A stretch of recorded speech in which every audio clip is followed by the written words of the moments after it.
آشانہ مصطفیٰ میں آ جاتی تو فاطمہ کی تشریف آوری پر رحمت عالم صلی اللہ علیہ وسلم فاطمہ کے استقبال کے لیے کھڑے ہو جاتے. بات سمجھ میں آ رہی ہے نا؟ فاطمہ کے استقبال کے لیے محبوب خدا کھڑے ہو جاتے اور فاطمہ کو سلام کرتے اور فاطمہ کے دست کو چوم لیتے، فاطمہ کے ہاتھ کو چوم لیتے، بوسہ لے لیتے. اگر کسی کو چومنا شرک ہوتا تو اللہ کے رسول معاذ اللہ ثم معاذ اللہ شرک کرتے.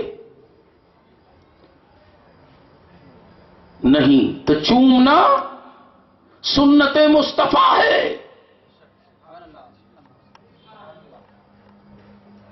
بڑے ہوں تو ان کے ہاتھ کو چومیں، بچہ اگر ہو تو اس کے گالوں کو چومیں. وہی بچہ جوان ہو جائے، وہ تمہارے پاس آئے، تمہارے ہاتھوں کو چومے، تمہیں پیار کا اظہار اس طریقے سے کریں اب بچہ جوان ہو گیا ہے، اس کے گالوں کا بوسہ نہ لیں، اس کی پیشانی کو چوم لیں. ماں باپ ہیں تو قدموں کو چوم لیں، چونکہ ان کے قدموں کے نیچے جنت ہے. تو اللہ کے رسول حضرت فاطمہ سے اس قدر محبت اور پیار کرتے تھے. آپ نے سوچا اگر حسین کو دے دوں تو میری لاڈلی فاطمہ کو تکلیف ہوگی. وہ فاطمہ، مجھے طبرانی شریف کی حدیث یاد آ رہی ہے. دوستو، جب صحابہ کرام رضوان اللہ تعالی علیہم اجمعین بارگاہ رسالت میں کچھ معروضہ پیش کرنے کے لیے حاضر ہوتے تو مخاطب اس انداز سے ہوتے، فدا کا امی و ابی یا رسول اللہ، ہمارے ماں باپ آپ پہ قربان ہو جائے اے اللہ کے رسول. گویا سارے مومنین، ساری مومنات حضور صلی اللہ علیہ وسلم کی بارگاہ میں آج بھی یہی التجا کرتی ہیں کہ یا رسول اللہ ہمارے ماں باپ آپ پہ قربان ہو جائیں. مگر اللہ کے رسول کو دیکھیے، فاطمہ سے کس قدر محبت فرما رہے ہیں. سرکار فرماتے جب بھی کوئی فاطمہ سے بات کرتے تو آپ فرماتے اے فاطمہ، محمد کے ماں باپ تجھ پہ قربان، محمد کے ماں باپ تجھ پہ قربان. تو فاطمہ کو کس قدر محبت تھی محمد الرسول اللہ سے.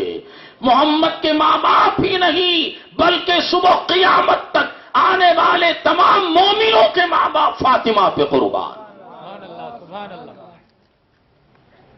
تو فاطمہ کو تکلیف ہوگی اور حسین کے جانے کا غم علی کو بھی ہوگا.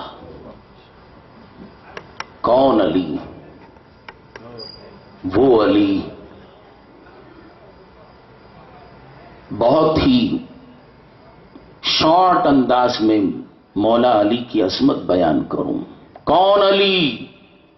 وہ علی جو داماد مصطفیٰ ہے، غدیر قم ہے. رحمت عالم صلی اللہ علیہ وسلم خطبہ ارشاد فرما رہے ہیں. منبر لگا ہوا ہے، سرکار نے خطبہ ارشاد فرمایا اور غدیر قم میں رحمت عالم صلی اللہ علیہ وسلم نے سب سے پہلے اپنی شان اور اپنی عظمت بیان فرمائی، اپنا تعارف کروایا. اور صحابہ کرام کا مجمع 1.25 لاکھ کا تھا.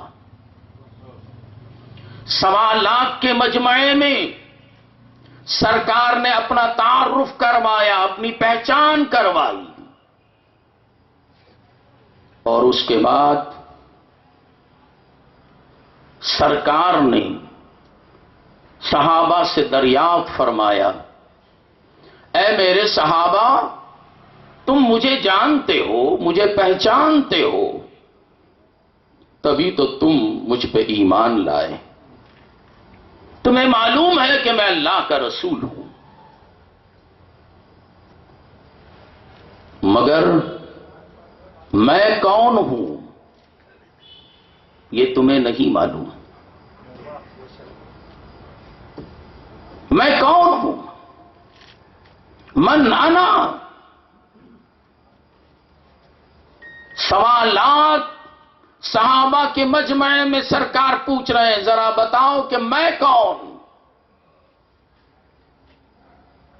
صحابہ خاموش ہیں۔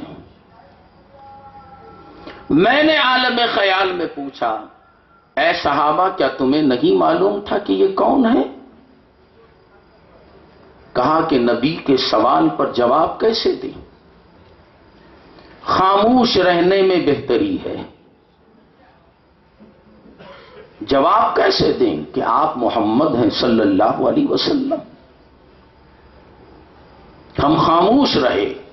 پھر سرکار نے دریافت فرمایا تو صحابہ میں اس وقت خلفائے راشدین بھی موجود ہیں۔ صحابہ کے مجمع میں سے ایک آواز آئی، واللہ ورسولہ عالم، اللہ اور اس کا رسول بہتر جانتا ہے کہ آپ کون ہیں۔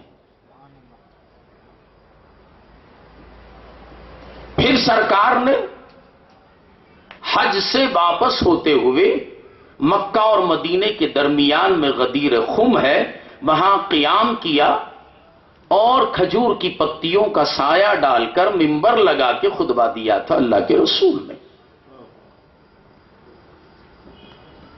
اور پھر سرکار دو عالم صلی اللہ علیہ وسلم نے مکے کی طرف اشارہ فرمایا اور صحابہ سے پوچھا یہ کون سا شہر ہے؟ بات سمجھ میں آ رہی ہے؟ یہ کون سا شہر ہے؟ کیا صحابہ کو نہیں معلوم تھا کہ یہ شہر مکہ ہے؟ ابھی تو حج کر کے آ رہے ہیں، طواف کعبہ کر کے آ رہے ہیں، مینا اور مزدلفہ سے آ رہے ہیں، بتا سکتے تھے کہ یا رسول اللہ یہ شہر مکہ ہے۔ صحابہ نے کہا اللہ ورسولہ عالم، اللہ اور اس کا رسول بہتر جانتا ہے۔ جواب نہیں دے رہے ہیں۔ یہ ادب کا مقام ہے کہ بڑوں کے سامنے اب جواب مت دو، خاموش کھڑے رہو۔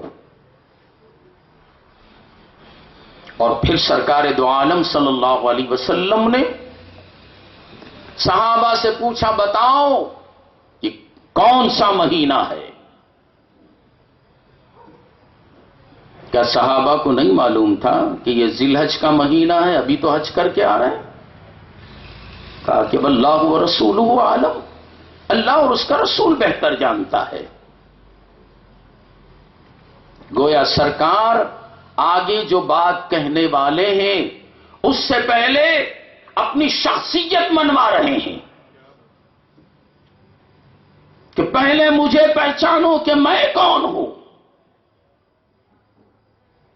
میں نے پوچھا صحابہ سے، اے صحابہ آپ کو معلوم تھا کہ وہ محمد الرسول اللہ ہے، یہ شہر مکہ ہے، یہ مہینہ ذی الحج کا ہے، آپ نے جواب کیوں نہیں دیا؟ کہا کہ خاموش رہو، یہ ادب کا مقام ہے، تم نہیں جانتے یہ رسول اللہ ہے۔ ایسے رسول اگر ہم کہتے یہ شہر مکہ ہے، میرے حبیب فرما دیتے یہ مکہ نہیں مدینہ ہے، تو اسی دن سے مکہ مدینہ ہو جاتا۔